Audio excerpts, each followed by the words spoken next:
Hello বন্ধুরা, good morning. সকাল সকাল ঘুম থেকে উঠে আমি একদম পুরো রেডি হয়ে গিয়েছি আজকে ঘুরতে যাওয়ার জন্য। তো আমাকে কেমন লাগছে কমেন্টে একটু জানিও। আজকে কোথায় ঘুরতে যাব আমরা নিজেরাও জানি না। তো চলো দেখা যাক কোথায় ঘুরতে যাওয়া যায়। তো ভাবছি আজকে কোথাও দূরে যে সাইট সিনগুলো আছে সেগুলো দেখতে যাব। তো চলো এখানে অটো যারা চালায় তাদের সাথে কথা বলে দেখি কোথায় ঘুরতে যাওয়া যায় আর কি। তো অটো দাদাদের কাছে চলে এসেছি এবং তাদের চার্টটা আমরা দেখছি। তো এখানে চার্টে দেওয়া প্রত্যেকটা জায়গা ঘুরে দেখতে টোটাল লাগবে 2250 টাকা বলছে। কিন্তু ঘুরে আসতে দুপুর হয়ে যাবে দুটো। তো তোমরা তো শুনতেই পেলে, প্রত্যেকটা জায়গা ঘুরতে 2250 টাকা লাগবে আর ফিরে আসতে দুপুর 2টো হয়ে যাবে। তাই আমরা ঠিক করেছি আমরা কয়েকটা জায়গা ঘুরবো। কোন কোন জায়গা ঘুরবো আর কত টাকা আমাদের লাগছে সেটা তো তোমরা পুরো ভিডিও দেখলে তবেই বুঝতে পারবে। তো এখন যেহেতু জোয়ারের সময় সেহেতু দেখো ঢেউয়ের সাইজগুলো কত বড় বড়। তো আমরা সেই প্রাকৃতিক দৃশ্য অনুভব করতে করতে এগিয়ে চলছিলাম আমাদের গন্তব্যে। এভাবে 1 ঘন্টা যাওয়ার পর আমরা চলে এলাম আমাদের প্রথম ঘোরার জায়গা মন্দারমণিতে। তো নেমে গেছি অটো থেকে। এরপর আমরা ঘুরে দেখব মন্দারমণি সি বিচটা। আমরা এতটাই সকাল সকাল এখানে চলে এসেছি যে এখানকার কোনো মানুষ এখনো অবধি ওঠেনি, আর সি বিচ পুরো একদম পুরো ফাঁকা ছিল। এখানে অনেকগুলি রিসর্ট আছে, এখানে তোমরা এসে আলাদা করে 2 দিন মন্দারমণিতে ছুটি কাটিয়ে যেতে পারো। হালকা হালকা বৃষ্টি হচ্ছে আর প্রচণ্ড পরিমাণে বাতাস দিচ্ছে, চুল জামা একদম পুরো উড়ে যাচ্ছে। তাও আমি এই বীচটা একটু ঘুরে ঘুরে দেখছি এদিক ওদিক। তারপর আমরা সমুদ্রের দিকে এগিয়ে চলেছি সমুদ্রের জলে পা ভেজানোর উদ্দেশ্যে। তো অবশেষে আমি সমুদ্রের জলে পা ভিজিয়েই নিলাম। উফ, এক আলাদা রকমের শান্তি আসছে মনে।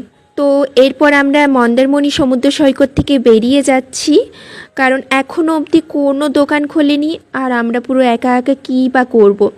তো টোটোতে চেপে গিয়েছি। এরপর আমরা যাব আমাদের নেক্সট ডেস্টিনেশন। তো চলো দেখা যাক। এরপর আমরা চলে এসেছি দীঘা মেরিন ড্রাইভে। এই মেরিন ড্রাইভটি 29 কিলোমিটার দীর্ঘ আর দেখতে এত সুন্দর লাগছে যেটা তোমরা নিজের চোখে না দেখলে বুঝতেই পারবে না। তারপর আমরা চলে এলাম আমাদের পরবর্তী গন্তব্যস্থল তাজপুর সমুদ্র সৈকত।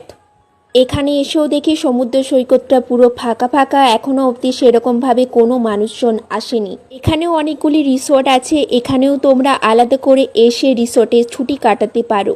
আর দূর থেকে সমুদ্রটাকে অপূর্ব সুন্দর দেখতে লাগছে, সেটা তো তোমরা দেখতেই পাচ্ছ আমার ভিডিওতে। তো আমরা এখানে কিছুক্ষণ ঘোরাঘুরি করলাম, ছবি টবি তুললাম। তো তোমরা দেখে নাও এখানকার ভিউটা।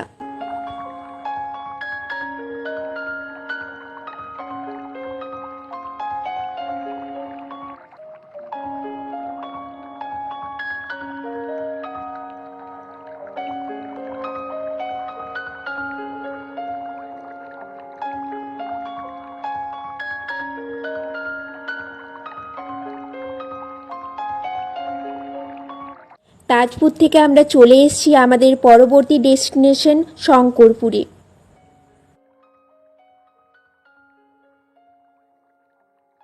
আর এখানে সমুদ্রের ঢেউগুলো দেখো একবার, কত বড় বড়। আর প্রত্যেকটা জায়গা এত সাজানো গোছানো যে কি আর বলবো। তারপর আমরা কিছুক্ষণ সমুদ্রের ঢেউ দেখার পর বিচটা ঘুরে দেখার জন্য চলে যাচ্ছি। আমার সাথে সাথে তোমরাও একটু দেখে নাও শঙ্করপুর সমুদ্র সৈকতের ভিউটা।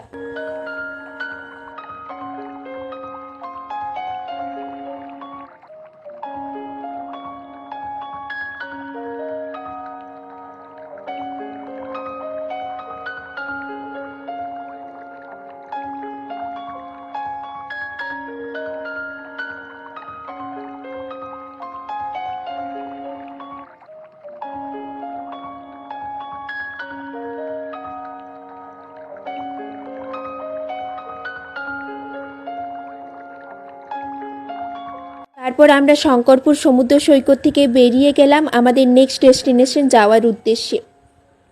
এখন আমরা চলে এসেছি নাই কালী মন্দিরে। এখানে কালীমা অনেক জাগ্রত। তোমরা যদি কোনোদিনও দীঘা আসো অবশ্যই একবার নাই কালী মায়ের মন্দিরে আসার চেষ্টা করো।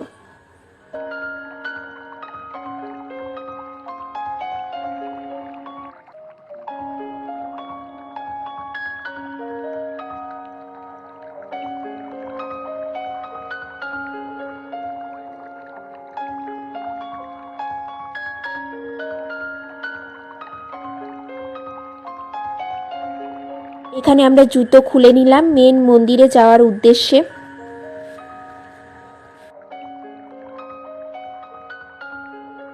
মন্দিরে ঢোকার পূর্বেই আছে একটা বাবা মহাদেবের মূর্তি এবং মন্দিরের সামনে বাঁদিকে একটা পুকুর আছে, সেখানে জল হাতে পায়ে মাথায় একটু নিয়ে নিলাম।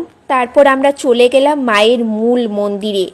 এখানে মায়ের রূপটা দেখো, অসম্ভব সুন্দর একটা রূপ।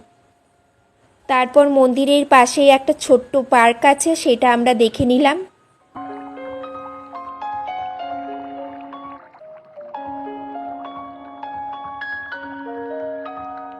এই মায়ের মন্দিরে এসে একটা আলাদা রকমের শান্তি অনুভব হচ্ছে মনে। এখন আমরা বেরিয়ে যাচ্ছি মায়ের মন্দির থেকে। এটাই ছিল আমাদের শেষ ডেস্টিনেশন। আমরা ঘুরে দেখলাম মন্দারমণি, মেরিন ড্রাইভ, তাজপুর, শঙ্করপুর এবং নাইকালী মন্দির। আমাদের ঘুরতে সময় লেগেছে 4 ঘন্টা এবং আমাদের লেগেছে 1200 টাকা।